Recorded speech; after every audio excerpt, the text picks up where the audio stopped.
9 லட்சம் கோடி கடன் வாங்கி வைத்துவிட்டு.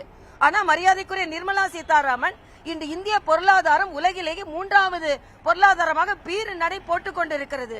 இன்னைக்கு உலக நாடுகள் இந்தியாவின் பொருளாதாரத்தை பார்த்து வியந்து கொண்டிருக்கிறார்கள். சேகர் பாபு சொல்ற அளவுக்குலாம் மரியாதைக்குரிய நிர்மலா சீதாராமன் மேடம் இல்ல. அவங்களின் அறிவு ஆற்றல் இன்று 3வது முறை இதுவரைக்கும் தமிழ்நாட்டில் இருந்து மட்டுமல்ல இந்தியாவிலேயே தொடர்ந்து பட்ஜெட்டை தாக்கல் செய்த ஒரு பெண் என்ற பெருமையை பெற்றிருக்கிறார்கள். கனிமொழி சொல்றாங்க நிர்மலா சீதாராமன் தமிழகத்தை ஏளனம் செய்கிறார்களாம்.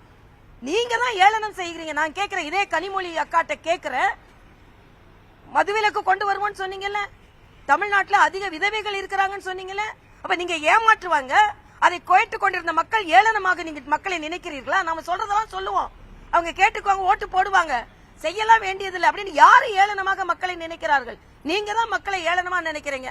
ஆனா மரியாதைக்குரிய நிர்மலா சீதாராமன் அவர்கள் தமிழகத்திற்கு பெருமை சேர்த்துக் கொண்டிருக்கிறார்கள்.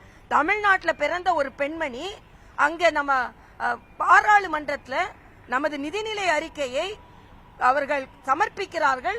பிரதமர் எழுந்து வந்து கையை கொடுக்கிறார். எவ்வளவு மரியாதை கொடுக்கிறார்கள் பெண்ணினத்திற்கு என்பதை நீங்கள் புரிந்து கொள்ள வேண்டும். நீங்க தான் கனிமொழி அவர்கள் தான் ஏளனம் செய்து கொண்டிருக்கிறார்கள்.